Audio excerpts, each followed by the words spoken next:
Hello, mga kamaster, maraming salamat po sa lahat ng tumatangkilik ng Number 1 Supreme Warrior. Paki-follow and subscribe mga master para sa mga susunod pang mga kabanata. Number 1 Supreme Warrior. Kabanata 3381. Napangisi si Agelt habang malamig na sumulyap kay Jack, na sinasabi sa kanyang sarili na si Jack ay nararapat sa mga insulto. Talagang hindi alam ng lalaking ito ang kanyang lugar at tila may kakayahang magsabi ng kahit ano. Gayunpaman, nanatiling kalmado si Jack, na para bang lahat ng sinabi nila ay kalokohan lamang na hindi makakaapekto sa kanyang katahimikan. He chuckled and said, "Alam kong hindi ka naniniwala sa akin, pero ayos lang. Papatunayan ko sa iyo kung sino sa atin ang tanga dito." Pagkatapos sabihin iyon, humakbang pasulong si Jack at malakas na sinabi kay Manson, "Hindi mo ba naisip na mas malakas ka sa akin? Bakit wala tayong laban para patunayan ito?" Pagkasabi nun ni Jack, abnormal na seryoso yung mukha niya. Parang hindi naman siya nagbibiro. Napansin na lang niya pagkarating nila doon na 6 ang kalaban nila habang 5 lang ang nasa gilid nila. Maliban sa kanyang sarili, naramdaman ni Jack na walang sino man sa kanyang panig ang magagawang talunin ang kanilang mga kalaban, kaya gumawa siya ng bagong plano. Bago silang dalawa ay nag-away, nais ni Jack na subukang alisin ang pinakamalakas bago harapin ang iba. Para sa kapakanan ng mas malaking larawan, kailangan niyang gawin ang bawat hakbang ng maingat. Walang ibang nakakaalam kung ano ang iniisip ni Jack. Naguguluhan si Jack kay Agelt. Hindi niya akalain na mapapatay ni Jack si Manson at sa halip ay naramdaman niyang siya mismo ang maglilinis pagkatapos ng lahat bilang determinant ng buong labanan na ito. Iyon ang nasa isip ni Agelt sa buong panahon, kaya nang marinig niya ang sinabi ni Jack, sapat na ang pagpukaw nito sa kanya upang tumayo at ipahayag ang kanyang mga reklamo. Gayunpaman, hindi alam ng iba kung ano si Agelt. Iniisip sa lahat. Kahit alam ni Jack, iisipin na lang niyang nananaginip si Agelt. Nawala ang ngiti ni Manson habang pinaikit ang kanyang mga mata, nanlilisik ang tingin kay Jack. "Brat, mas nakakatakot ka pa sa inaakala ko. Sa tingin mo matatalo mo talaga ako." Mariin na tumango si Jack at idinagdag, ang kanyang tono ay seryoso, "Kung hindi ko akalain na makakaharap kita, hindi ko na hiningi. Kung sa tingin mo ay hindi mo ako matatalo mag-isa, maaari kang makakuha ng isa pang miyembro ng koponan. Kaya kung makipag-ayo sa inyong dalawa." Si Manson ay pula sa galit. "How dare you? Hindi ka panipaniwalang mayabang. Sino ka sa tingin mo, sabay-sabay tayong dalawa? Tapos ka na bang magyabang? Talagang may mga himala sa lahat ng dako. Ikaw ang pinakamalaking idiot na nakita ko." Habang sinasabi niya iyon ay medyo nanginginig ang boses ni Manson sa kanyang galit. Pakiramdam niya lahat ng sinabi ni Jack ay isang insulto sa kanyang dignidad. Walang paraan na matitiis ito ni Manson. Maliban kay Brom, akala ng iba ay baliw si Jack. Kinailangan niyang mabaliw para sabihin ito, marahil ay sinusubukang galitin sila, na nagtagumpay siya sa paggawa. Galit na galit si Manson, at hindi na siya nakatiis habang sinugod niya si Jack. Sa hangin, ang kanyang mga kamay ay patuloy na bumubuo ng mga puting selyo. Ang mga sil na iyon ay nasira sa hangin, na nagsasama sa nakapalibot na espasyo. Pagkalipas ng 1 segundo, nagsimulang lumitaw ang mga snowflake na may iba't ibang laki habang nagsimulang bumaba ang temperatura sa paligid. Bawat hininga nila ay nagbubunga ng mga puting ulap. Kabanata 3382. Tumayo si Manson sa gitna ng mga snowflake bago siya mabilis na sinugod kay Jack. Nakataas ang isang kilay ni Jack habang nagsimula siyang magsil gamit ang kanyang mga kamay. Ilang saglit lang, lumitaw ang Broken Soul Blade sa harapan niya. Si Jack ay hindi gaanong mahalaga, si Manson ay nag-iisip sa sarili, kaya't maaari siyang patayin sa isang kurot lamang na parang langgam. Pinalakpakan niya ang kanyang mga kamay, at ang lahat ng nyebe sa hangin ay pinagsama sa isa, na bumubuo ng isang tatsulok. Mayroon itong hindi kapani-paniwalang malamig na aura habang nakacharge ito kay Jack. Si Jack ay tumulak pasulong, at ang Broken Soul Blade ay bumaril pasulong na parang arrow, na bumaril sa Manson. Sa isang iglap, nagkasagupaan ang dalawang teknik. Nakarinig ang lahat ng tunog ng pag-crack, at nagsimulang mabasag ang yelo sa hindi mabilang na mga pira-piraso. Ang mga fragment na iyon ay bumaril ng hindi kapani-paniwalang mabilis, at sa malamig na enerhiya sa loob, sila ay nakabuo ng malalaking bunganga sa lupa nang sila ay lumapag. Lahat ay nagmamadaling umiwas sa kanila nang makita nila iyon. Hindi mabilang na mga crater ang nabuo nang marinig ang mapurol na pagsabog. Sa oras na tumingin sila, ang ipinagmamalaking Manson ay bumagsak na sa lupa. Baka sa mukha niya ang sakit habang nanginginig ang buong katawan. Nakaawang ang bibig niya habang naglalabas ng mga iyak sa sakit. Walang nakakaalam kung ano ang magiging reaksyon sa tanawing iyon. Talo talaga si Manson. Natalo siya pagkatapos ng isang welga na nag-iwan sa kanya ng puwang upang lumaban. Sa sandaling iyon, nawala ang lahat ng dignidad ni Manson habang gamulong siya sa lupa. Nakita ni Jack ang tanawing iyon ng ilang beses sa isang araw at nakasanayan na niya ito, ngunit hindi ito masasabi sa iba. Hindi masyadong nagbago ang ekspresyon ni Brom, alam niyang hindi normal na tao si Jack. Ang mga regular na piniling disipulo mula sa mga banal na angkan ay hindi katugma para sa kanya.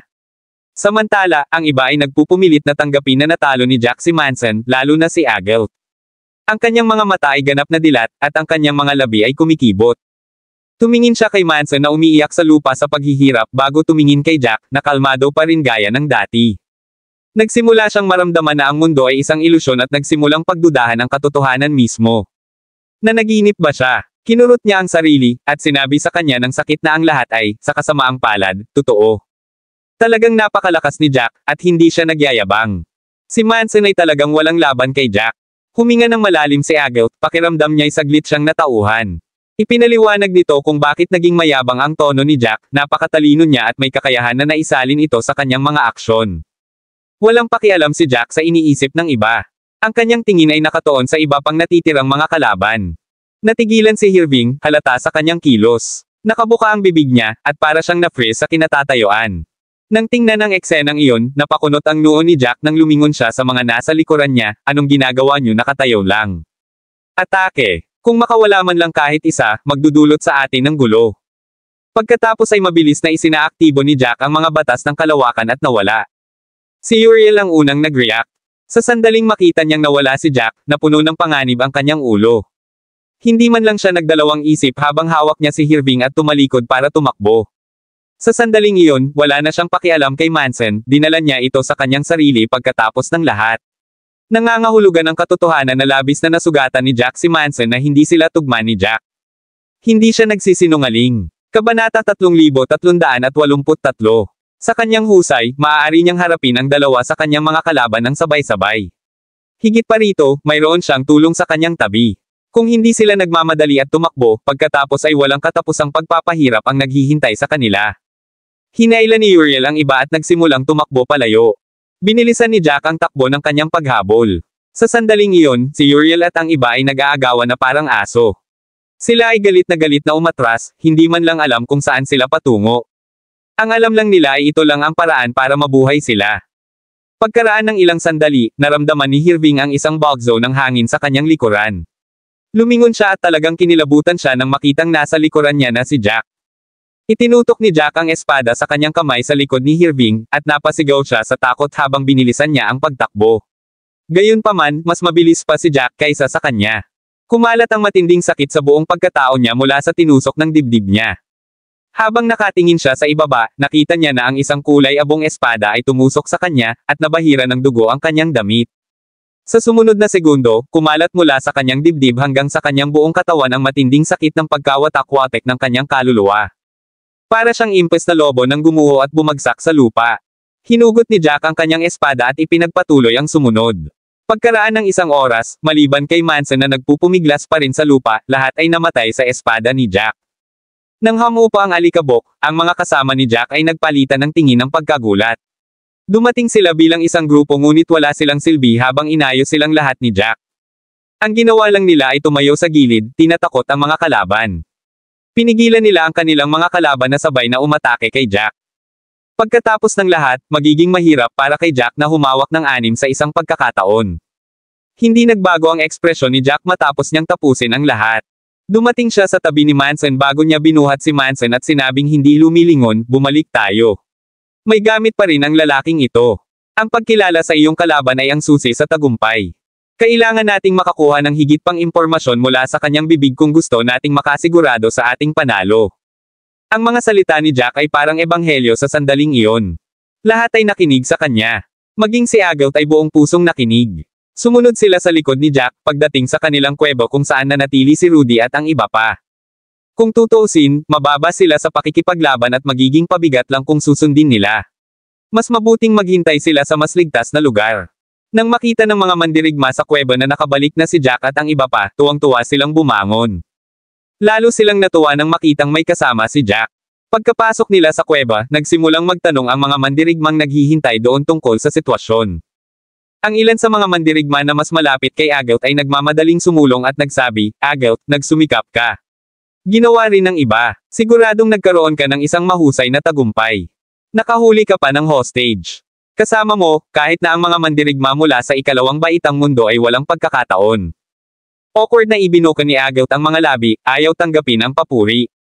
Kung tutuusin, wala na silang ibang ginawa kundi magsalita ng ilang salita. Ang lahat ng kaluwalhatian ay kay Jack. Gayunpaman, may ilan na hindi makapagsabi na si Agout ay nakaramdam ng awkward sa sandaling iyon. Sinubukan ng isa sa kanila ang kanyang makakaya na purihin si Agout at sinabing, hindi ka man lang nasaktan. Mukhang napakabilis na natapos ang labanan. Wala sila sa level mo ha. Natakot ba sila nung nakita kanila? Kabanata 3384. Napakunot ang noo ni Agout nang marinig iyon, minumura ang lalaki sa kanyang isipan. Nakaramdam siya ng awkward na hindi niya alam kung ano ang sasabihin. Para pigilan ang sarili na malagay sa katulad na sitwasyon, tumayo si Brom at sinabing, wala man lang kaming ginawa. Lahat silang anim ay namatay kay Jack. Ang kanyang mga kakayahan ay hindi maiisip. Wala sa kanila ang katugma sa kanya. Sa sandaling sinabi niya iyon, natahimik ang kuweba. Medyo nabigla ang ilan sa kanila na nakabuka ang kanilang mga panga nang lumingon sila kay Jack. Sa sandaling iyon, walang pakialam si Jack sa kung ano man ang sinasabi ng ibang tao habang kinakaladkad niya ang humahagulgol, na nagpupumiglas kay Manson hanggang sa pinakamalalim na bahagi ng yungib. Ang sakit sa kaluluwa ni Manson ay naging dahilan upang hindi siya makapag-isip ng maayos. Ikinaway ni Jack ang kanyang kamay, kinokontrol ang kapangyarihan ng Broken Soul Blade para hindi na nito mapunit ang kaluluwa ni Manson. Unti-unting nabawasan ang sakit, at unti-unting gumaling si Manson. Huminga siya ng malalim, tila natulak ang kanyang ulo sa tubig. Nabahira ng malamig na pawis ang kanyang damit, at ang kanyang mukha ay puti ng papel. Nang makita niya ang paligid, nanigas ang buong katawan niya. Kung hindi dahil sa humihinga pa siya, iisipin ni Jack kung patay na siya. Napalunok si Manson habang nagsimulang umatras pa-atras.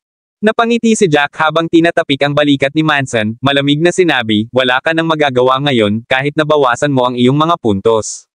Dapat masabi mo, hindi kita pinatay at ibinalik sa halip na may dahilan. Bakit hindi mo hulaan kung bakit ko ginawa ito? Naninigas ang mga labi ni Manson habang kinakabahang tumingin kay Jack.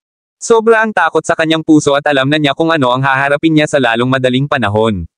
Tumingin siya sa sulok at hindi niya maiwasang kiligin. Sa pagkakataong ito, hindi sa sakit, kundi sa matinding takot. Napangisi si Jack at sinabing, mas alam mo ang lugar mo. Nagtitiis pa rin ako ngayon, ngunit kung iiwasan mo ang anumang mga katanungan o subukang magsinungaling sa akin, ang aking pasensya ay mawawala sa isang kisap mata. Sinabi ko sa iyo na mayroon akong lahat ng oras sa mundo at daan-daang paraan para pahirapan ka. Kung gusto mong maranasan, wala akong pakialam na patikim sayo. Sa sandaling iyon, mas kinilig si Manson. Hindi man lang siya naglakas loob na tingnan si Jack. Iniisip kung paano niya pinagtawanan si Jack nang binalaan niya ito bago ang kanilang labanan, bigla niyang napagtanto na siya ang naging katawa-tawa. Siya ay ang ignorante, at si Jack ay hindi nagsinungaling. Si Manson ang mismong pumasok sa mga hukay. Ang mga pag-iisip na ito ay lumitaw sa kanyang ulo habang ang kanyang paghinga ay lumago, ngunit wala siyang magagawa. Nasa chopping board na siya ng mga sandaling iyon, at hindi niya magawang magpakamatay. Sa kabilang banda, hindi nagmamadali si Jack nang makita niyang hindi nagsasalita si Manson. Sa halip ay inabot niya ang mga balikat ni Manson. Patuloy ni Jack, gusto ko lang magtanong ng ilang simpleng katanungan. Kapag sinagot mo ako, mabilis kitang papatayin. Kung magngangalit ka at tumanggi, ayos lang din. Mag-aaksaya lang ako ng oras. Naramdaman mo ang kaya kong gawin ngayon. Hindi ba masakit? Kapag hindi mo ako sinagot, mas masasaktan ka mamaya. Kung magsisinungaling ka, tataas ng 5 beses ang sakit. Walang ekspresyon si Jack kahit na binyantaan niya si Manson. Nang maisip ni Manson ang sakit na naramdaman niya kanina, hindi niya napigil ang kiligin. Kabanata 3385. Ang sakit ay masyadong hindi makatao upang tiisin. Napakasakit kaya't hindi man lang maisip ni Manson ang kanyang katawan. Para siyang itinapon sa isang kaldero ng mantika at pinirito ng 1,000 beses. Kahit na nasa mainit na mantika ay mas maganda ang pakiramdam. Ano ang gusto mong malaman? Mabilis na sabi ni Manson. Ako, hindi ko pa gaanong alam. I might be a chosen disciple, pero hindi naman ako ganoon kataas sa ranking kaya hindi rin ganoon kataas ang posisyon ko. Kaunti lang ang alam ko tungkol sa mahahalagang sikreto. Sa totoo lang, may ilang bagay na gusto kong malaman, ngunit hindi ako nagkaroon ng lakas ng loob o paraan para malaman ito. Ikaw, hindi ka dapat umasa ng sobra. Ngumisi si Jack habang nakatitig kay Manson at nagsalita, napakalamig ng tono nito kaya kinilig si Manson, huwag mong subukang eyebrush ang mga bagay dito. Hindi ako ang maaari mong indayog sa isang salita o dalawa. Dapat kang maglinis at sabihin sa akin ang lahat ng gusto kong malaman. Nagsisinungaling ka kapag sinabi mong hindi mo alam at wala kang lakas ng loob na alamin. Dahil hindi ka tapat, ibibigay ko ang gusto mo. Sa sandaling sinabi niya iyon, ang matinding kirot ay muling nanakit sa kaluluwa ni Manson na parang unti-unting napunit. Hindi na niya nakontrol ang kanyang katawan habang nagpupumiglas siya sa sahig. Napaatras ng ilang hakbang ang lahat nang makita ang nangyayari. Kahit na kinasusuklaman nila ang mga mandirigma mula sa ikalawang baitang mundo, ang mga sigaw ng paghihirap ni Manson ay mula sa isang bangungot, kaya't ang lahat ay nakaramdam ng isang uri ng pakikiramay para sa kanya. Ang mga mandirigma na mas mahina ang pag-iisip ay nagtago sa likod ng iba. Nagsimula silang tumingin kay Jack ng may higit na paggalang. Pagkatapos ng 5 minutong sakit, kontrolado ni Jack ang kapangyarihan ng Broken Soul Blade para hindi na masaktan ang kaluluwa ni Manson.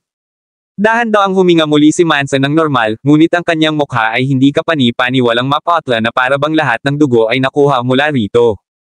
Ngayon, sagutin mo ako. Ano ang silbi ng Heartblood? Nasaan ang mga pinuno ng mundo ng ikalawang baitang? Tanong ni Jack. Kumusta ang kanilang mga kakayahan at ano ang kanilang mga pangalan? Sabihin mo lahat ng nalalaman mo. Huwag subukang maging matigas ang ulo. Masasabi ko sa iyo na mayroon akong lahat ng oras sa mundo para sayangin ka. Kung hindi mo iniisip ang pagpapahirap, maaari kang magpatuloy sa pagiging matigas ang ulo. Nanginginig ang buong katawan ni Manson na agad na nagsalita, I'll talk. Sasabihin ko lahat ng nalalaman ko. Huwag mo na akong pahirapan. Ngumiti si Jack at sinabing, tingnan natin kung paano ka gumanap. Sa sandaling iyon, maaaring may ngiti si Jack sa kanyang mukha, ngunit siya ay mukhang isang demonyo mula sa impyerno kay Manson. Nanginig ang katawan ni Manson, at ang boses nito ay parehong nanginginig habang bumubulong, hindi ako nagsisinungaling. Wala talaga akong masyadong alam. Gusto kong malaman kung para saan ang Heartblood. Sinubukan kong alamin, ngunit walang gustong sabihin sa akin. 100 kilometro ang layo mula sa kanilang kinalalagyan, sa isang kuweba na 10 beses na mas malaki kaysa kay Jack, maraming mandirigma ang nagtipon doon. Ang isang maliit na bilang sa kanila ay mula sa ikalawang baitang mundo, habang karamihan sa kanila ay mula sa ikatlong baitang mundo. Gayunpaman, walang kahit isang mandirigma mula sa isang ikatlong baitang mundo na nakatayo. Lahat sila ay nakahiga sa nagyayelong kuweba, nanginginig ang kanilang mga katawan. Nakadina sila habang maraming sugat ang napalamutian sa kanilang mga katawan. Ang mga mandirigma mula sa ikalawang baitang mundo ay natuwa sa pagpapahirap sa kanila. Kabanata 3386. Ang mga mandirigma mula sa ikatlong baitang mga mundo na nakahandusay sa lupa ay halos pinahirapan na hanggang sa puntong nawalan sila ng katinoan, ngunit nanatili silang buhay. Ang mga mandirigma mula sa ikalawang baitang mundo ay hindi papayag na mamatay sila. Kapag may napansin silang mamamatay, ang mga taong iyon ay papakainin ng mga table tasks upang sila ay maitago sa bingit. Mahigpit nilang kinokontrol ang bilang ng mga namamatay. Sa gitnang bahagi ng kuweba ay nakita ang 3 tao na nakaupo. Magkaiba ang suot nilang 3. Nang ang ibang mga mandirigma mula sa ikalawang baitang mga mundo ay tumingin sa 3, sila ay may takot sa kanilang mga mata. Kitang-kita kung gaano kataas ang pagtingin sa 3. Ang nasa kaliwa ay mula sa Golden Continent. Siya si Jake Hall, isang napiling disipulo mula sa isang banal na grade clan na nirerango sa ika-10 pwesto sa kanyang angkan. Ang nasa gitna ay mula sa Sagradong Kontinente, na tinatawag na Guardio Montes, na mula rin sa isang banal na angkan ng baitang, na nasa ika-9 sa kanilang mga piniling alagad. Ang nasa kanan ay tinawag na Florian Baines. Siya ay mula sa Golden Continent, ngunit mula sa isang Holy Grade clan kaysa kay Jake. Si Florian ang pang-11 pwesto sa kanyang angkan. Close silang 3 in terms of skill. Kung sila ay bababa dito, si Guardio ay bahagyang mas malakas. Umupo siya sa gitna at siya ang pinuno ng partikular na gawaing ito sa laro ng pagpatay. Isang mandirigma mula sa Sacred Water Continent ang sumugod sa gilid ni Guardio, bumulong ng matagal sa tenga ni Guardio. Unti-unting lumalim ang pagkunot ng noo ni Guardio. Matapos marinig ang sinabi ng taong iyon, kinaweyan ni Guardio ang tao. Nang umalis ang tao, malamig na sinabi ni Guardio, mukhang minaliit natin ang mga ito. Ang akala namin ay maliliit na isda lamang sila, ngunit ngayon ay nangangagat sila. 12 na sa ating mga mandirigma ang nawala. Mabilis silang kumilos, at hindi nag-iiwan ng bakas. Jake scoffed and said, kumakagat lang sila sa wala. Ang pakikipaglaban sa ganoon ay magbibigay lamang sa atin ng kaunting pagkalugi, wala man lang abiso. Wala kaming pakialam sa kanila noon dahil akala namin hindi sila malakas. Ngayon, parang oras na para turuan sila ng leksyon. Tumango si Florian nang sumili ang malamig na kislap sa kanyang mga mata, leave this to me. Gusto kong harapin sila mismo.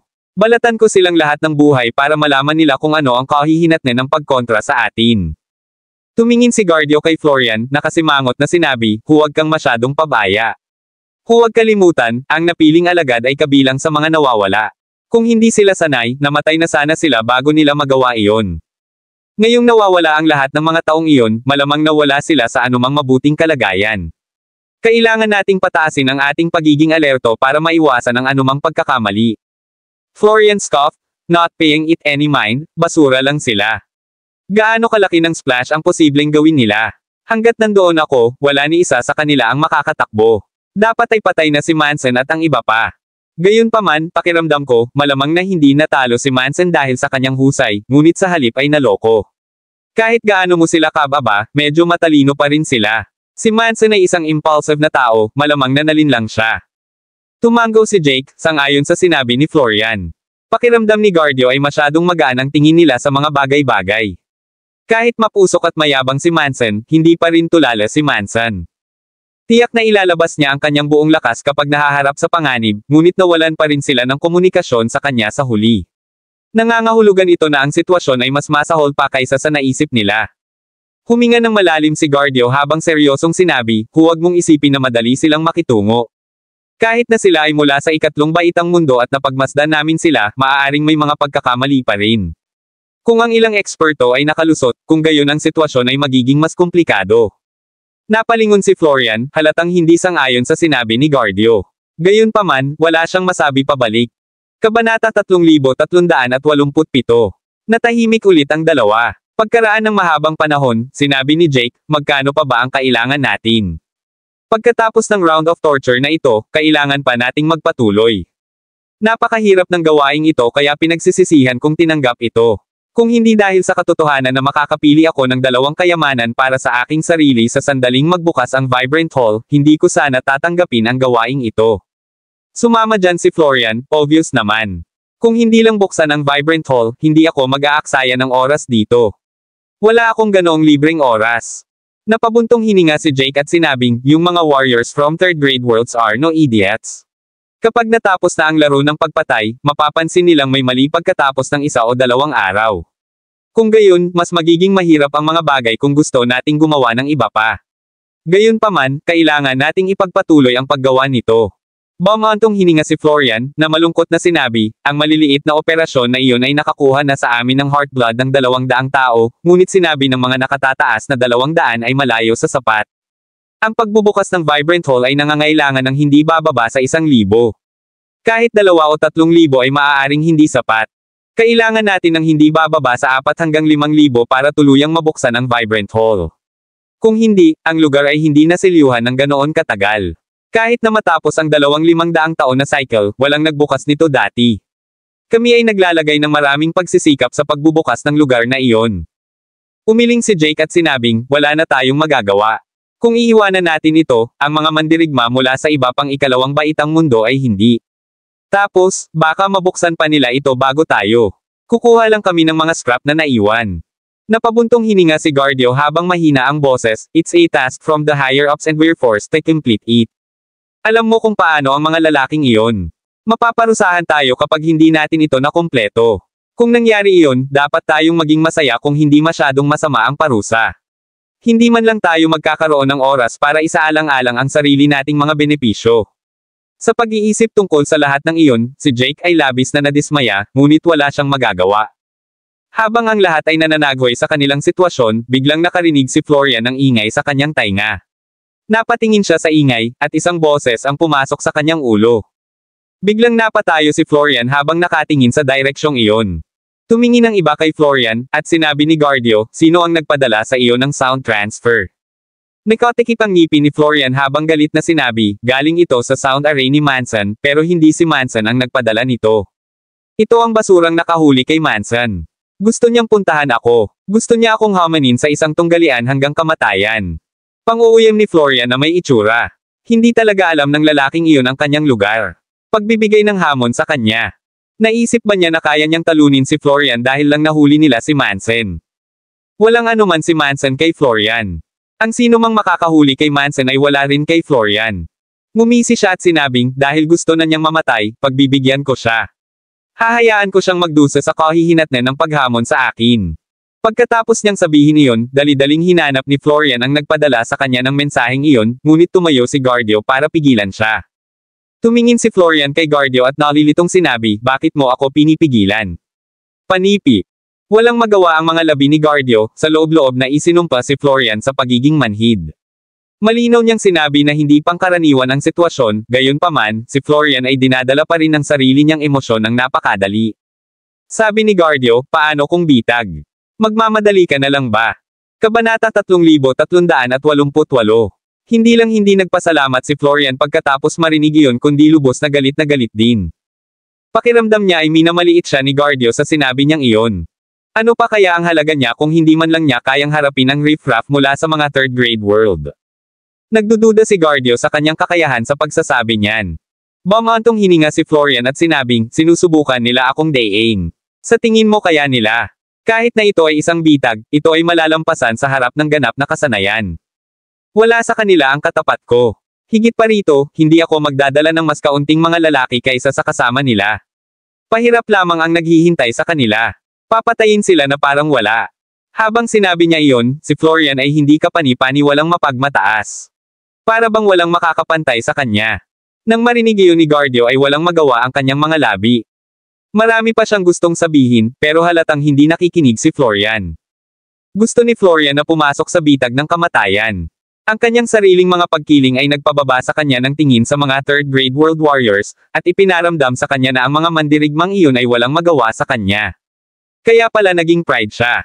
Alam na alam ni Guardio na mahirap baguhin ang mga kaisipang iyon. Gayunpaman, napilitan siyang harapin ang kanilang sitwasyon ngayon. Kung talagang namatay si Florian sa isang bitag, kung gayon ang kanilang alyansa sa pagpatay ay nawala ng isang pangunahing general. Mas malala pa ang sitwasyon. Kahit na ang dami niyang sinabi kanina, hindi nakinig ang dalawa. Nadismaya at ikinagalit nito si Guardio. Huminga ng malalim si Guardio bago niya ipinatong ang kanyang kamay sa balikat ni Florian, seryosong sinabi, alam kong may kakayahan kang harapin ang anumang problema, at alam kong hindi ka mas mahina kaysa sa akin, ngunit kahit na ako ang pupunta, mag-iingat pa rin ako. Ang pagtingin mo sa mga kalaban mo ay makakasira sa lahat ng plano mo, hindi mo ba alam iyon?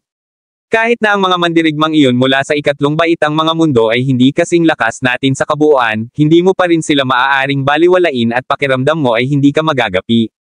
Habang sinasabi niya iyon ay pinutol siya ni Florian, alam ko ang gusto mong sabihin. Gusto mong isaalang-alang ko sila ng may pag-iingat, ngunit hindi ko magagawa iyon. Magiging insulto iyon sa ating sarili. Nakipag-ugnayan na ako sa ilang mga mandirigma mula sa ikatlong baitang mundo pagkatapos pumasok sa Whirling World. Wala ni isa sa kanila ang katapat ko. Nanggaling sila sa mga lugar na walang mapagkukunan. Walang paraan na makakalaban nila tayo. Kailangan ko lang ituro ang aking daliri, at sila ay matatakot na sila ay nagsisimulang manginig.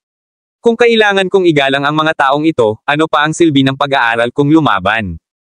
Tila hindi kapani-pani walang matatag si Florian sa kanyang sinabi. Parang insulto sa kanya ang anumang sinabi ni Guardio. Napaawang ang mga labi ni Guardio sa sobrang inis. Sa sobrang galit niya hindi niya alam kung ano pa ang sasabihin. Tila makatwiran ang mga sinabi ni Florian, ngunit talagang pinipilit lang niyang magdahilan. Gumagawa siya ng mga dahilan para sa kanyang pagmamataas. Sa huli, mayabang lang siya. Hindi siya makatingin sa mga bagay ng mahinahon. Ang bagay ay hindi kapani-pani walang mahalaga, at hindi nais ni Guardio ang anumang mga pagkakamali. Gayunpaman, ang dalawang iyon ay tila hindi magkapareho ng saloobin. Hindi napigilan ni Guardio na magalit. Kahit tama ka, hindi mo ba naiisip? Lahat ba talaga sila basura? Wala bang kahit isa sa kanila na mas malakas kaysa sa iyo? Basta isa lang, baka hindi ka nababalik. Nag-aalala lang ako para sa iyo pati na rin sa mas malaking larawan. Pwede bang huwag kang matigas ang ulo? Ito ay hindi isang lugar na maaari mong gawin ang anumang gusto mo. Sakto sa sinabi niyang iyon, nagbago ang ekspresyon ni Florian. Nakakunot ang noo niya habang galit na nakatingin kay Guardio. Ang tensyon sa pagitan nila ay hindi kapani-pani walang makapal. Nakita ni Jake na masama ang sitwasyon at agad na tumayo sa pagitan nilang dalawa, sinusubukang i-defuse ang sitwasyon. Kabanata 3389. Galit na sabi ni Jake, huwag kang masyadong emosyonal. Kung mag-aaway kayong dalawa, hindi ba't makikinabang lang ang mga kalaban natin? Kayong dalawa, huminahon kayo. Hindi tayo magiging emosyonal dito. Tama si Guardio, pero may mga punto rin si Florian. Pareho kayong may sariling loika, ngunit hindi malulutas ng mga pag-iisip ang mga problema. Dapat nating ihinto ang pakikipaglaban at gumawa ng solusyon. Huminga ng malalim si Guardio habang sinabi, isa lang ang solusyon, ang seryosohin ito. Kailangan nating tipunin ang ating mga puwersa. Mayroon tayong matibay na kuta dito na hindi nila kayang salakayin. Makatwiran ang mungkahi ni Guardio, ngunit sa mga mata ni Florian, ito ay ganap na naiiba. Galit na sabi ni Florian, bakit parang duwag ka? Pangalawa kang hulaan at pagdudahan ang lahat. Makinig ka na lang sa sinasabi mo. Gusto mong palakasin ang base natin para hindi sila makaatake. Sino sa tingin mo sila? Sino tayo sa tingin mo? Bakit mo sila pinupuri sa sarili naming gastos? Kumilos ka na parang napakalakas nila at napakahina natin. Lumingon at tumingin. Ang mga nakahandusay sa lupa ay pawang mga mandirigma mula sa mga mundo ng ikatlong baitang. Ang mga basurang ito ay hindi man lang makalaban sa atin, ngunit tila sa tingin mo ay hindi kapani-pani walang malakas ang mga ito.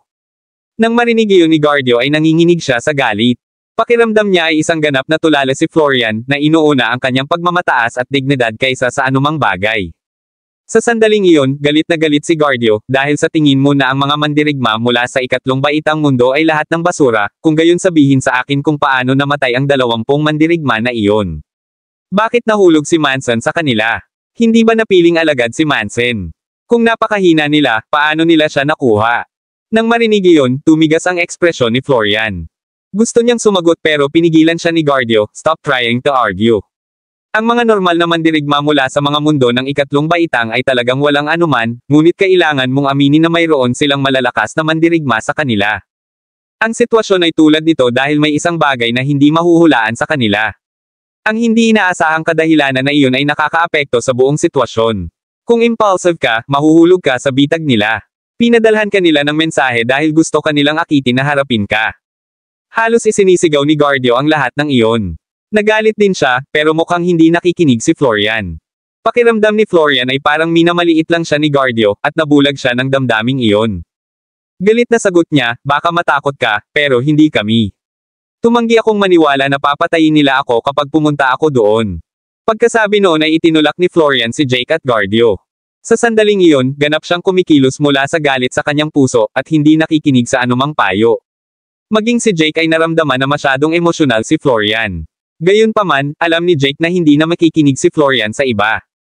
Layunin ni Florian na patunayan na hindi siya mahuhulog sa isang bitag, at papatayin ang lahat ng kanilang mga kalaban.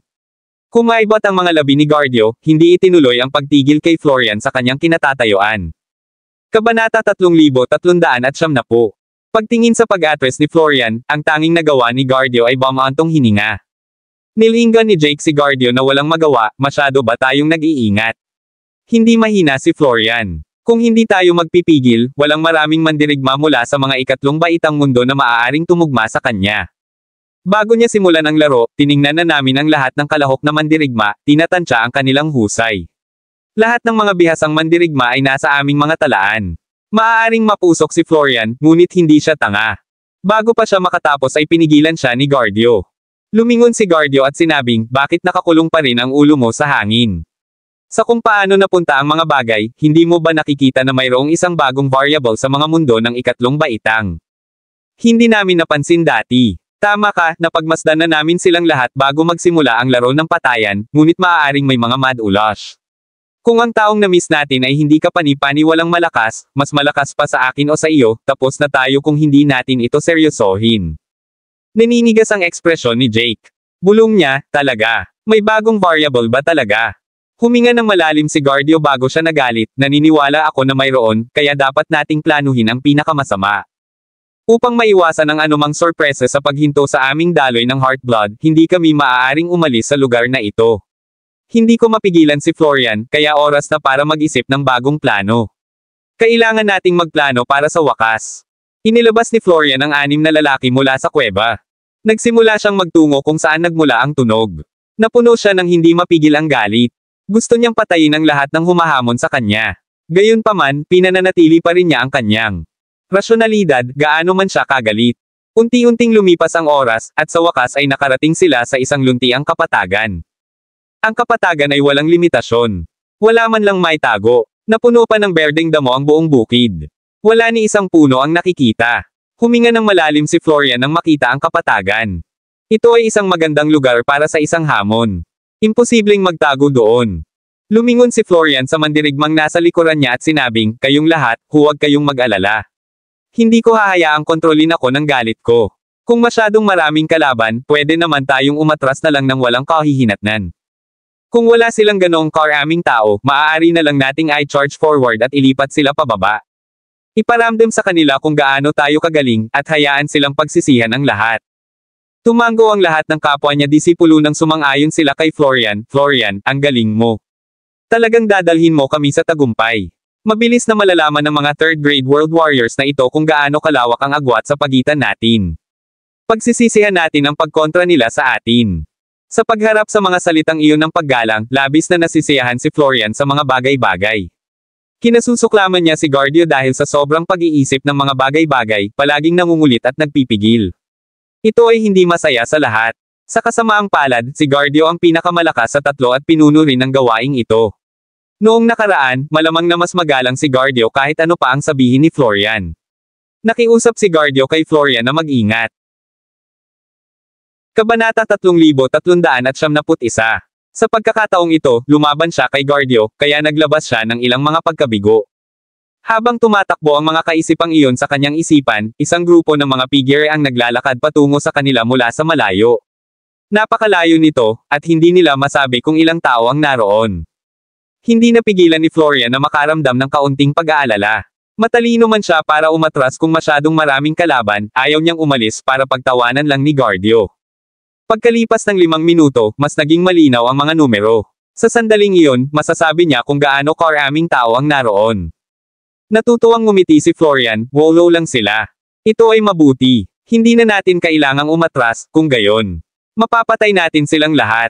Mukhang excited din ang mga katabi ni Florian. Kung nakakuha sila ng kumpletong panalo, makakakuha sila ng ilang papuri mula sa kanilang mga kapwa alagad. After another 5 minutes, dumating na sa harapan nila ang mga kalaban nila. Magkaharap ang magkabilang gilid, at agad na napatingin si Florian kay Jack, na nakatayo sa harapan.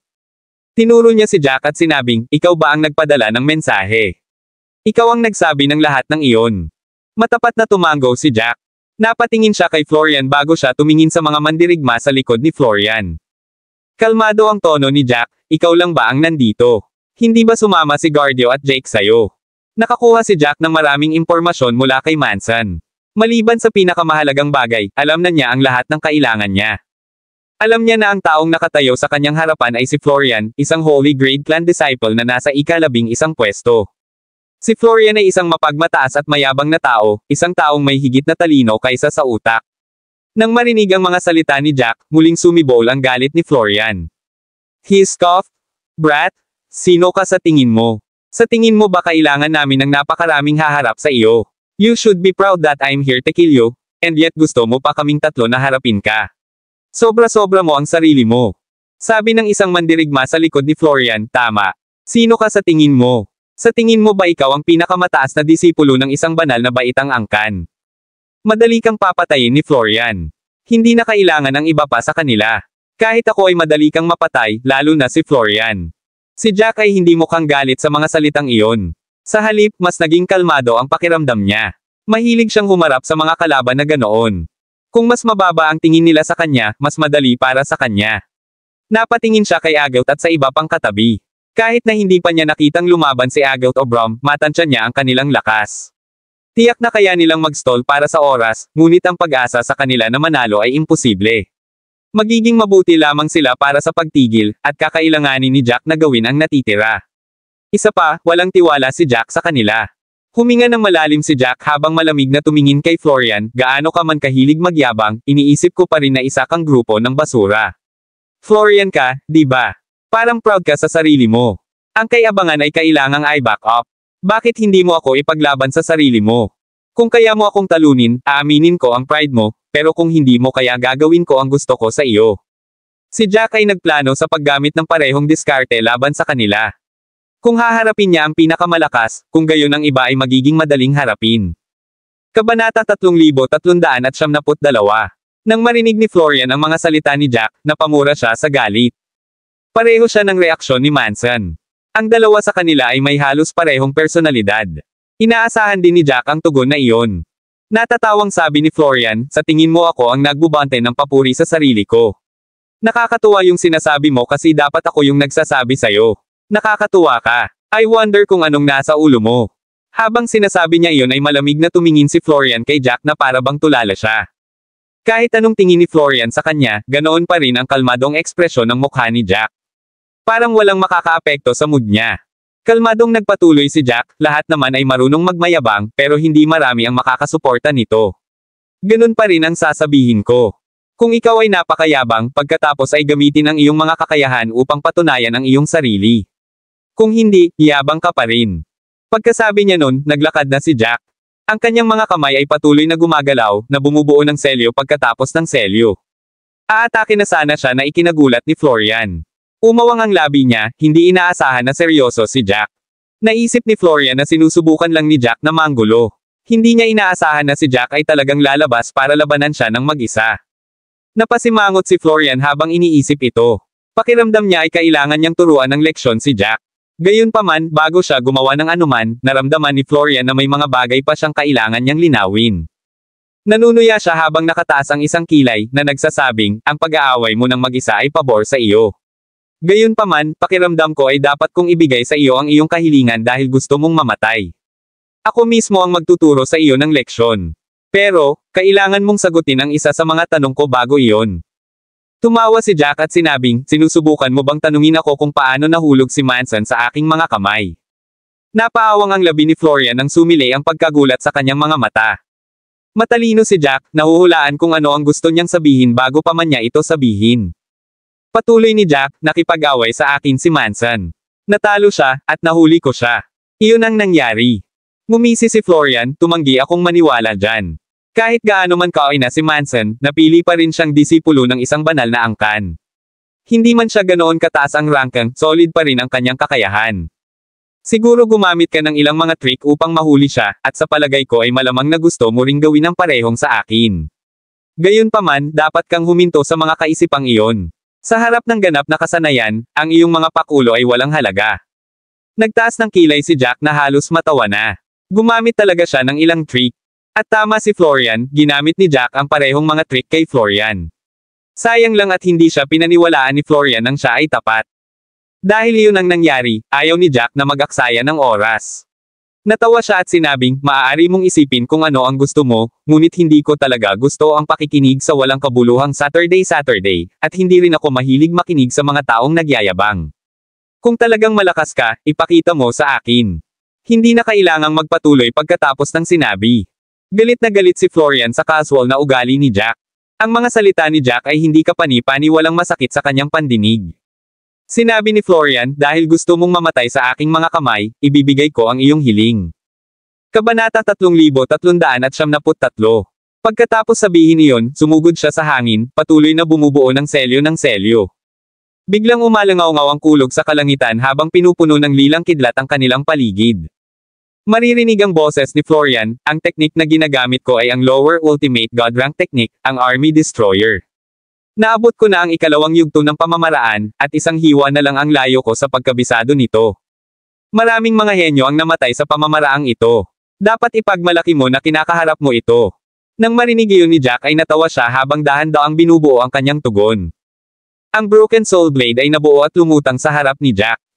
Hindi siya naapektuhan ng mga salita ni Florian, ngunit nagtanim ito ng takot kay Agot at sa iba pa. Kahit na gumagamit din sila ng mas mababang Ultimate God Rank Techniques, napakalayo nila para maabot ang ikatlong yugto. Para sa kanila, ito ay napakalayo. Kakailanganin nila ang mga buwan at taon upang maabot ang antas na iyon, ngunit si Florian ay isang hiwa na lang. Ang agwat ay nasa harap nila na pinipilit silang aminin na ang kanilang mga kasanayan ay talagang mas mababa kaysa sa mga mandirigma mula sa ikalawang baitang mundo. Nakakasakal ang pakiramdam na iyon. Napalingon si Agot sa nakatuwid na likod ni Jack at biglang nanambalik ang kanyang kumpiyansa. Kahit na hindi siya kasing lakas ng mga ito, may isang taong mula sa ikatlong baitang mundo na mas malakas. Sa sandaling nabuo ang Broken Soul Blade, masasabi agad ni Florian na gumagamit si Jack ng Soul Attribute Technique. Bigla siyang tumawa, Soul Attribute Warrior ka talaga. Nakangiti sa akin ang langit. Ang mga diskarte sa kidlat ay kinokontra ang mga diskarte sa katangian ng kaluluwa sa unang lugar. Unless mas mataas ang teknik mo, level kaysa sa akin, mas mabilis ka lang mamatay. Hindi ka man lang makakalaban dahil naging abo ka na. Napangiti si Jack habang sinasabi, bakit ang hilig mong magsalita? Labis na nagalit si Florian dahil doon. Masyadong direkta ang mga salita ni Jack, at lahat ng sinabi niya ay nagpagalit kay Florian. Galit na dagindong ang pinakawalan ni Florian habang ang kanyang mga kamay ay nagsimulang mabuo muli ang selyo. Ang kulog sa himpapawid ay nagsimulang magtipon, nagsasama-sama upang bumuo ng iba't ibang mga figure. Ang mga figure na iyon ay may iba't ibang sandata sa kanilang mga kamay at nabuo ang mga ranggo sa hangin. Para silang isang dumadagindong na hukbo. Si Florian ay nagpakawala ng isa pang galit na dagindong, at ang mga sundalong iyon ay nagsimulang itaas ang kanilang mga sandata upang sisingilin si Jack na parang nakatanggap sila ng utos. Agad na sinugod ng tropa ni Florian si Jack. Bahagyang kumunat ang noo ni Jack habang sinusundan niya mismo ang hukbong iyon. Ang Broken Soul Blade ay lumawak sa hangin, lumaki ng hindi bababa sa 10 beses. Binalot ng enerhiya ng kaluluwa ang buong katawan nito. Sa isang iglap, nakipagsagupaan ang hukbo laban sa Broken Soul Blade, na nagdulot ng mga kaluskos na narinig. Napuno ng lilang liwanag ang bawat pulgada ng lugar, na nagbubulag sa mga mata ng lahat sa kung gaano ito kaliwanag. Ang mga nakatayo sa ibaba ay kailangang gumamit ng kanilang mga kamay upang protektahan ang kanilang sarili laban sa liwanag. Ang tanging naririnig lang nila ay ang kaluskos at pagsabog ng kulog, tulad ng hindi mabilang na mga kanya na sumasabog sa kanilang paligid. Naramdaman ni Agout na namamanhid ang kanyang mga kamay. Naapektuhan pa siya ng kidlat. Sa kabutihang palad, hindi siya ang pangunahing target at naapektuhan lamang ng mga shockwaves. Tumagal lang ng ilang sandali ang sitwasyon bago unti-unting nawala ang ligaw na kidlat. Kabanata 3374. Sa wakas ay naimulat ng mga tao ang kanilang mga mata upang tingnan ang sitwasyon. Nang makita nila ang nangyari, napalaki ang bibig nilang lahat sa gulat, lalo na ang mga mandirigma ng ikalawang baitang ng mundo sa panig ni Florian. Nakita nila si Florian na nakahandusay sa lupa. Isang kulay abong talon ang nakadikit sa kanyang pisngi, at palagi siyang kumikibot. Tumayo si Jack sa tabi niya, malamig na nakatingin kay Florian. Si Jack ay hindi kailanman gumugugol ng labis na lakas sa anumang labanan. Pagkatapos ng lahat, nagkaroon ng napakalaking agwat sa pagitan niya at ng mga taong iyon. Dahan-dahang lumuhad si Jack, nakatingin sa masakit na pagpupumiglas ni Florian. Sa sandaling iyon, si Florian ay mayroon pa ring katwiran sa kanya at narinig niya ang sinasabi ni Jack.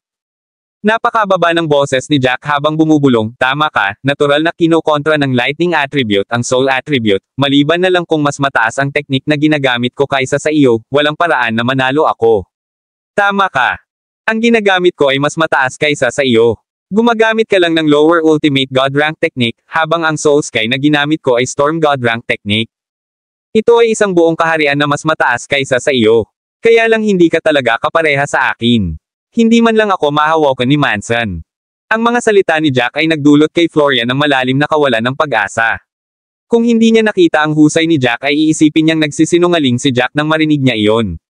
Gayunpaman, kailangan niyang paniwalaan ito sa sandaling iyon. Ang kasanayang ginamit ni Jack ay tiyak na isang buong kaharian na mas mataas kaysa sa kanya. Kung hindi, walang paraan na siya ay nawala ng lubos. Napakunot ang mga labi ni Jack sa isang ngiti ng pang-aalipusta, yung mga taong namatay sa kamay ko ng ganoon. Ang iyong mga kapwa-alagad ay namatay din sa akin. Ito ang kinahinatnan ng pagiging ganyan ninyong mga mandirigma ng mundo sa ikalawang baitang. Mayabang at minamaliit ang iba. Ibinuko ni Florian ang kanyang bibig ngunit natagpuan ang kanyang sarili na walang masabi. Malapit nang lumabas ang mga mata niya sa mga saksakan nito. Nang mga sandaling iyon, pinagsisihan niya ang desisyon niyang harapin si Jack ng mag-isa. Kung hindi niya ginawa iyon, tatlo sa kanila ang nagtutulungan ay dapat na matalo si Jack. Gayunpaman, binulag niya ang sarili, tumangging makinig sa iba. Kaya naman nangyari ang lahat ng ito sa kanya. Nang matapos sabihin ni Jack ang lahat ng iyon, dahan-dahan siyang tumayo para tingnan ang iba pang mga mandirigma mula sa mga mundo ng ikalawang baitang. Noon lang nila namalaya na lumiko na pala ang mga mesa. Ang munting tupa na inakala nilang makakatay lang ng kusa ay naging mga lobong uhaw sa dugo. Namutla silang anim nang magsimulang magpanik. Nagpalitan sila ng tingin ng takot sa isa't isa. Tumawa si Jack habang lumingon kay Agout at sa iba pa, bilasan mo at umatake. Hindi natin sila mabibigyan ng pagkakataon na mabuhay. Sa napakalaking kuweba na 50 kilometro ang layo, parehong nakaupo sina Guardio at Jake sa kanilang orihinal na mga lugar tulad ng dati nilang ginagawa. Habang lumilipis ang panahon, mas lalong nabalisa si Guardio, parang may nangyari. Pagkaraan ng isang oras, iminulat ni Guardio ang kanyang mga mata habang nakatingin kay Jake, na nagsasabing, makipag-ugnayan kay Florian. Tingnan mo kung maabot mo siya. Nang marinig iyon ni Jake, nanigas ang ekspresyon niya. Kahit na ayaw niyang makarinig ng mga ganoong nakakapanlulumong kaisipan, ginawa pa rin niya. Naglabas siya ng sound array mula sa kanyang storage ring, na bumubuo ng ilang seal bago ang nasunog ang array. Ipinadala niya ang gusto niyang sabihin sa sound array, Florian. Iulat ang iyong lokasyon. Kung nakipag-ayos ka na sa kanila, bumalik ka ngayon. Nasunog ang sound array, at tahimik silang naghintay. Makalipas ang 10 minuto, hindi pa rin sila nakatanggap ng tugon. Nagsimulang magpanik si Jake. Kabanata 3375. Kung nawalan din sila ng kontak kay Florian, kung gayon ang sitwasyon ay magiging hindi kapani-paniwalang masama. Pinatunayan nito ang sinabi ni Guardio noon. Kung ikukumpara sa nararamdamang gulat ni Jake, mas kalmado si Guardio. Nahulaan na niya na posible iyon kaya kalmado pa rin siya. Inaasahan na kasi niya noong sinubukan niyang pigilan si Florian, ngunit ayaw makinig ni Florian. Habang lumilipis ang panahon, mas lalong kinakabahan si Jake. Hindi man lang siya makaupo. Tumayo siya mula sa banig at balis ang naglakad-lakad. Makalipas ang isa pang 10 minuto, wala pa ring balita. Tapos si Jake, who was in completely panic, looked at Guardio said, tama ka, meron talagang unknown variable sa mga warriors from the third grade worlds. May isang tao na hindi namin itinuring sa kanila, at siya ang aming pinakamalaking banta. Maging si Florian ay nahulog sa kanya. Sino yung taong yon? May mas nakakapanlulumong isip ko. Paano kung hindi lang isang tao, kundi 2 o 3 sa kanila? Umiling si Guardio at sinabing, no need to panic. Dapat isang tao lang. Kung may 2 o 3, hindi kami ligtas na uupo dito ngayon. Dapat nandito na sila. Napatingin si Jake kay Guardio na may pagtataka, paano ka nakakasigurado? Umiling si Guardio, hindi tanga si Manson. Kahit hindi niya gaanong alam, dapat alam pa rin ni Manson ang mga pangalan namin at background namin. Dapat ay iniluwanan niya ang lahat pagkatapos na pahirapan ng kaunti. It's precise kasi he revealed everything na natanggap ni Florian sa message na yon.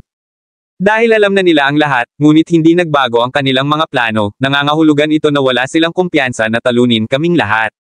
Baka wala pa silang lakas ng loob na magpakita sa harapan natin. So, I'm guessing na hindi dapat ganoon karami. Dapat isa lang. Pakiramdam ni Jake ay makatwiran ang pagsusuri ni Guardio. Bago iyon, naramdaman pa niyang masyadong nag-iingat si Guardio, tulad ng ginawa ni Florian.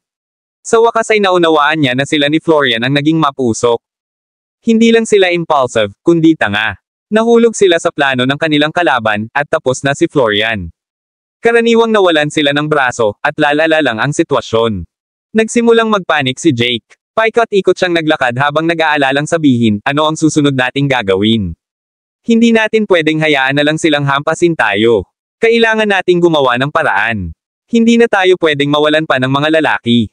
Huminga ng malalim si Guardio habang walang magawa ang kanyang mga mata, we have to make plans for the worst case scenario. Ang mga mangangaso ay naging hinahabol. Kung patuloy nating igigiit na sundin ang ating mga naunang plano, kailangan nating magbayad ng masakit na presyo. Kumunat ang noo ni Jake at sinabing, anong ibig mong sabihin? Ang pinakamasamang senaryo. Huwag mo akong takutin. Umiling si Guardio habang dahan-daang sinabi, ang pinakamasamang sitwasyon ay pinapatay natin ang mga mandirigmang ito mula sa mga ikatlong baitang mundo.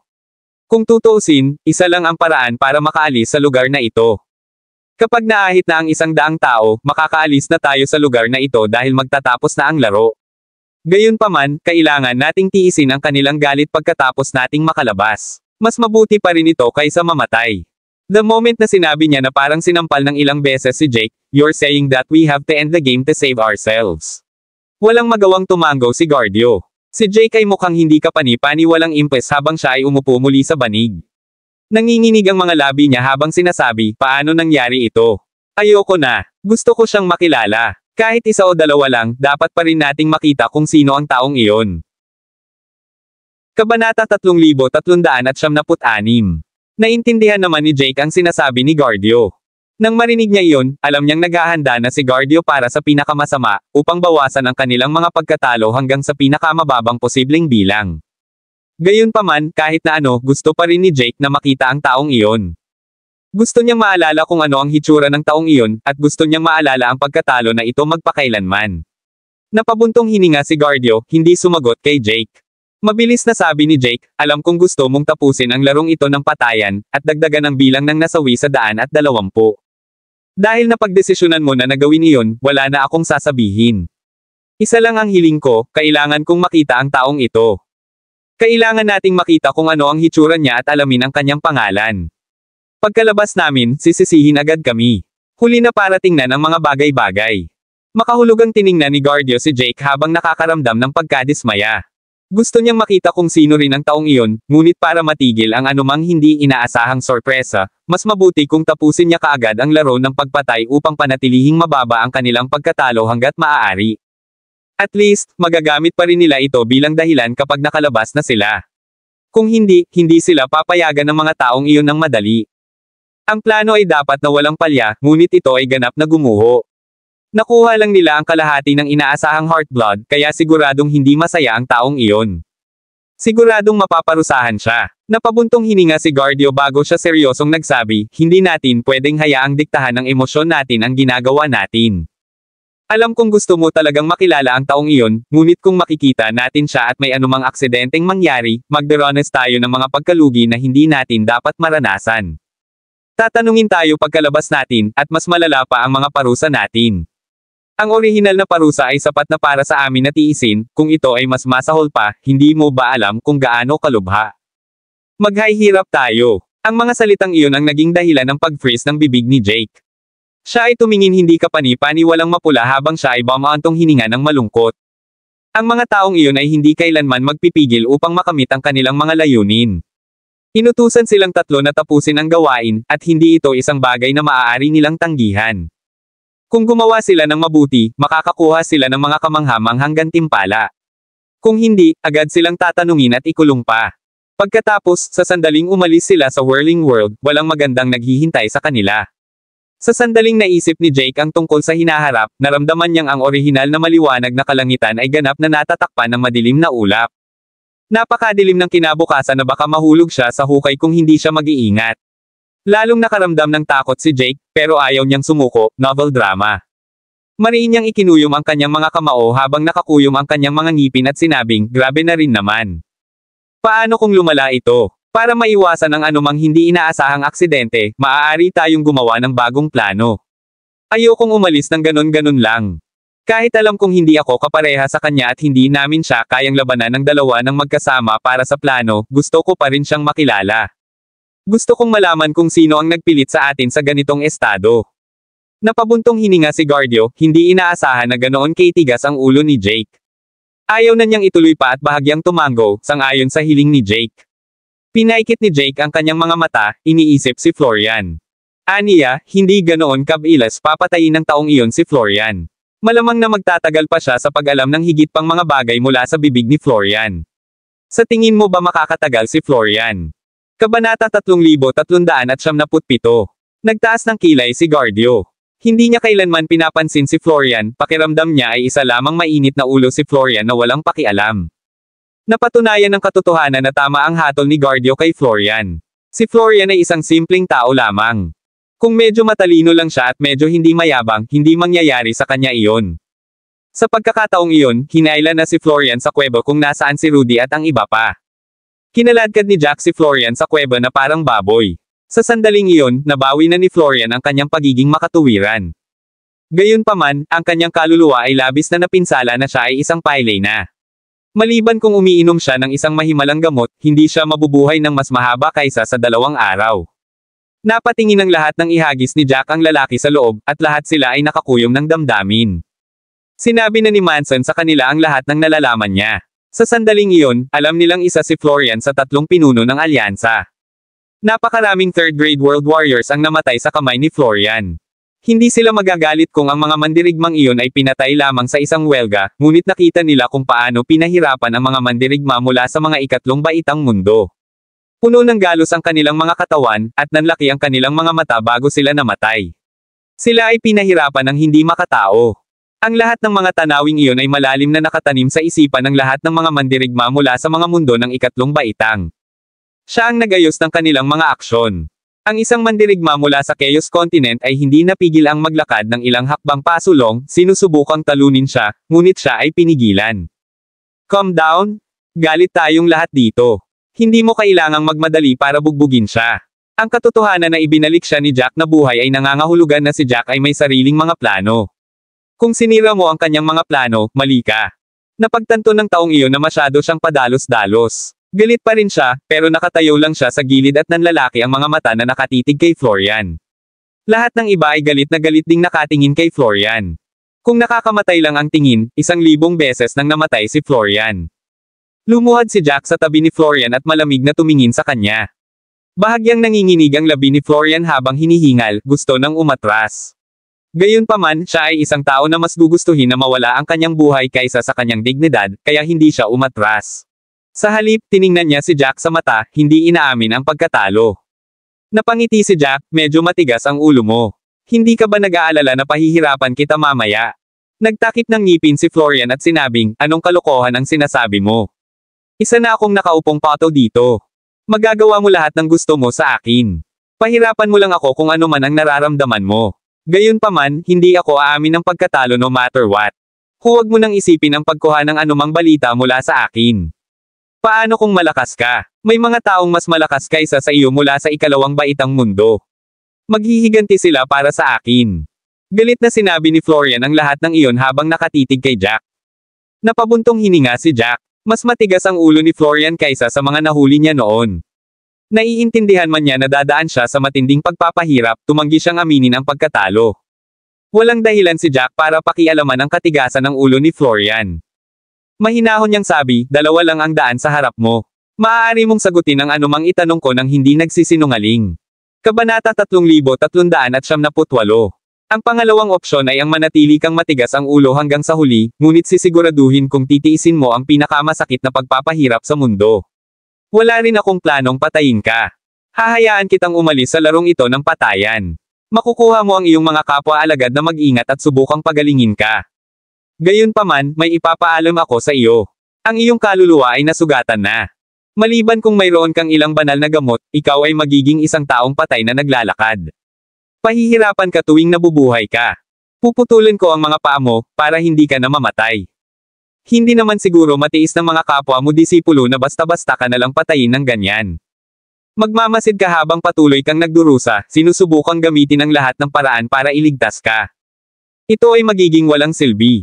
May 1 taon at kalahati pa bago magsara ang whirling world. Mabubuhay ka sa labis na pagpapahirap sa lahat ng oras na iyon. Bawat salitang sinabi ni Jack ay parang isang karayom na tumutusok sa puso ni Florian. Kahit anong tiisin ni Florian, hindi niya maiwasang kiligin pagkatapos niyang marinig iyon. Ang iniisip lamang kung paano siya pahihirapan sa loob ng 1 taon at kalahati ay napuno ng pangamba si Florian. Gusto niyang magpakamatay doon. Ito ay talagang isang napakasakit na pagpapahirap. Para pigilan si Florian sa pagpatay sa sarili, gusto pa ni Jack na putulin ang kanyang mga paa. Iyon ay hindi kapani-pani walang malupit. Nipatikip ng ngipin si Florian at sinabing, wala kang kahihiyan at kasuklam-suklam. Napakasama mo. Hindi ka ba natatakot sa kabayaran sa paggawa nito? Magbabayad ka. Galit na sinumpa ni Florian si Jack. Sa sandaling iyon lang ang kaya niyang gawin. Nang marinig iyon ni Jack ay ngumisi siya at sinabing, hindi mo ba iniisip na biro ang mga sumpa mo? Kung ihahambing ang mga pamamaraan, mas malupit ka kaysa sa akin. Hindi mabilang na mga mandirigma mula sa ikatlong baitang mundo ang pinahirapan hanggang mamatay sa pamamagitan ng iyong mga kamay. Paano mo nasabi ang lahat ng iyon? Kung retribution talaga ang pinag-uusapan, you deserve several times more than anyone else. Hindi mo mababayaran ang lahat sa iyong buhay. Napaawang ang bibig ni Florian, hindi makapagsalita. Ang kanyang mga sumpa ay nagudyok sa galit ng iba pang mga mandirigma mula sa ikatlong baitang mga mundo. Isang mandirigma mula sa kontinente ng Lycan ang sumigaw, kayong mga mandirigma mula sa ikalawang baitang mundo ay napakawalandiya. Kayo lang ang pinapayagang patayin kami sa malupit na pamamaraan, pero bawal kaming lumaban. Basta lalaban tayo, sasabihin mong malupit tayo. Pwede bang gamitin mo ang utak mo bago ka magsalita? Sino ang mas malupit sa inyo? Lahat ng mga bangkay sa lupa na pinahirapan mo hanggang sa kanilang kamatayan. Mas maganda ang sitwasyon mo kaysa sa kanila. Isang mandirigma mula sa White Marsh Continent ang tumango at nagsabi, nakakainis talaga ang mga taong ito. Nagagawa nila ang lahat ng gusto nila sa iba, ngunit ang iba ay hindi kayang lumaban. Mali ang sino mang lumaban. Nakakadiri ang ugali na ganyan. Ang mga mandirigma mula sa ikalawang baitang mundo ay medyo natalo. Nagbayad sila ng kabayaran para sa kanilang mga aksyon. Paglabas namin, kailangan naming sabihin sa lahat ang kanilang mga plano. Pagkatapos, magiging handa tayo sa anumang nais nilang gawin. Tahimik na nakikinig si Jack sa lahat. Makalipas ang ilang sandali, muli niyang nilingan si Florian. Kabanata 3399. Mayroon akong higit sa sapat na oras upang makipaglaro sa iyo ngayon. Ang pagiging tahimik ay walang maidudulot sa iyo. Hindi mo pa rin tinitipon ang heartblood para sa iyong sarili.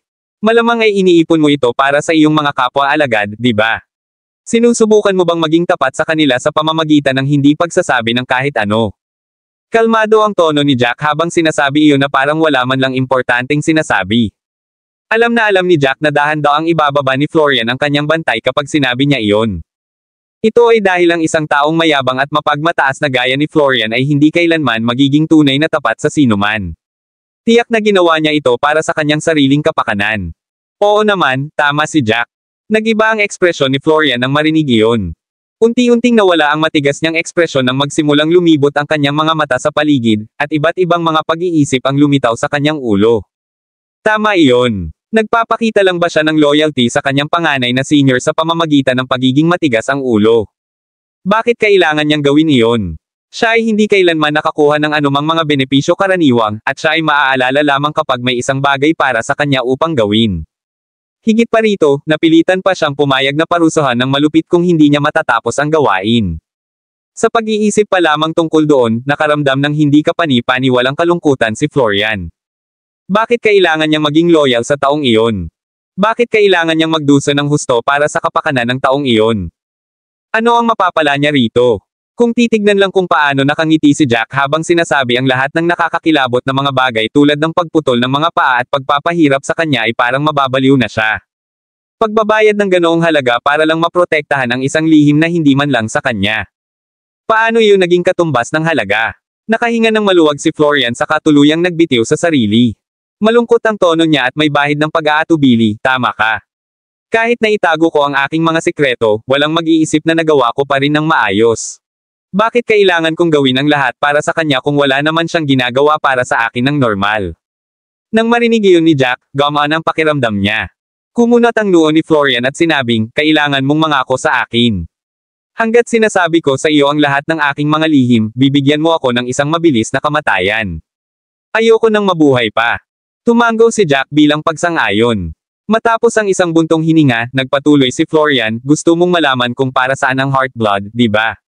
Hayaan mong sabihin ko sa iyo ng totoo. Isa lang ang gamit para sa heartblood, na buksan ang Vibrant Hall. Ang Vibrant Hall ay hindi pa nabubuksan sa loob ng 1,000 taon. Ang alamat ay nagsasabi na mayroong hindi mabilang na mga kayamanan sa loob.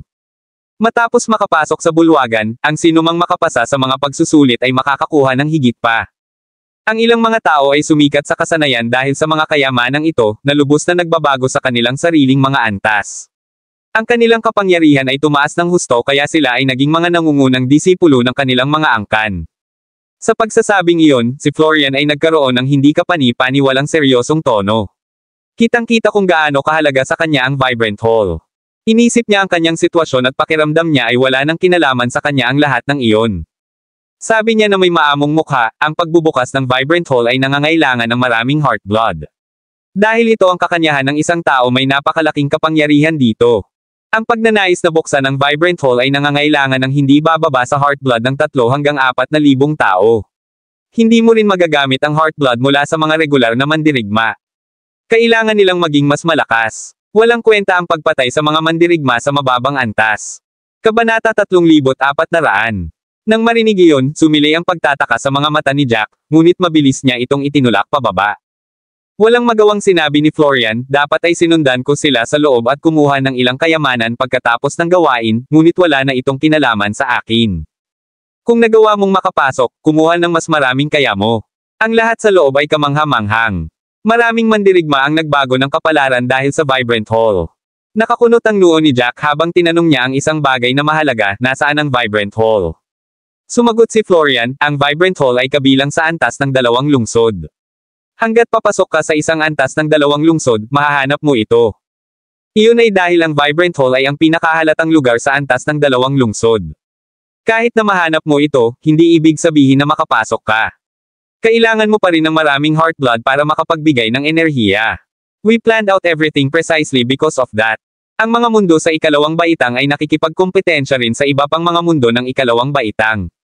Upang hindi hayaang mahulog ang mga bagay na ito sa mga kamay ng mga mandirigma mula sa ibang mundo, pansamantalang nagtulungan ang Golden Continent at Sacred Water Continent para mabuo ang planong ito. Unfortunately, sobrang heart blood ang kailangan.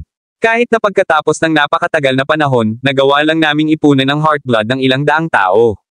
Malayo pa ang lakad hanggang sa maabot natin ang ating layunin. Tahimik na pinakinggan ni Jack ang lahat ng sinabi ni Florian, at mas naging seryoso ang kanyang ekspresyon.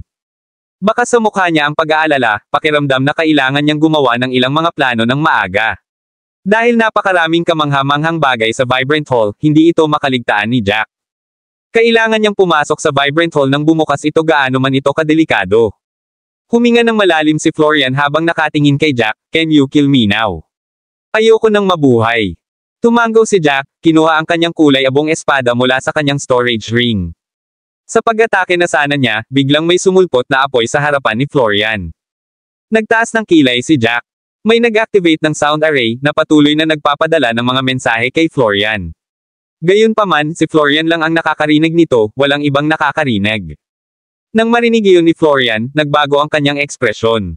Na-curious si Jack tungkol doon.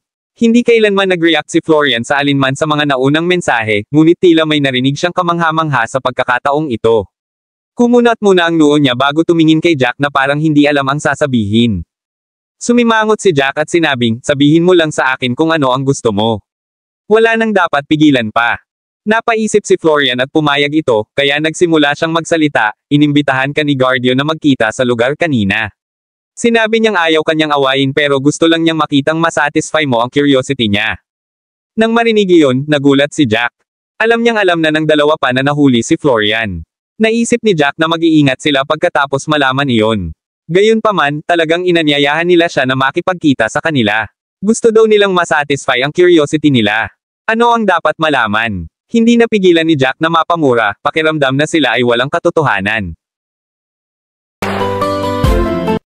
Maraming salamat mga kamaster sa walang sawang pagsusubaybay, isang like, share, and subscribe naman dyan mga kamaster.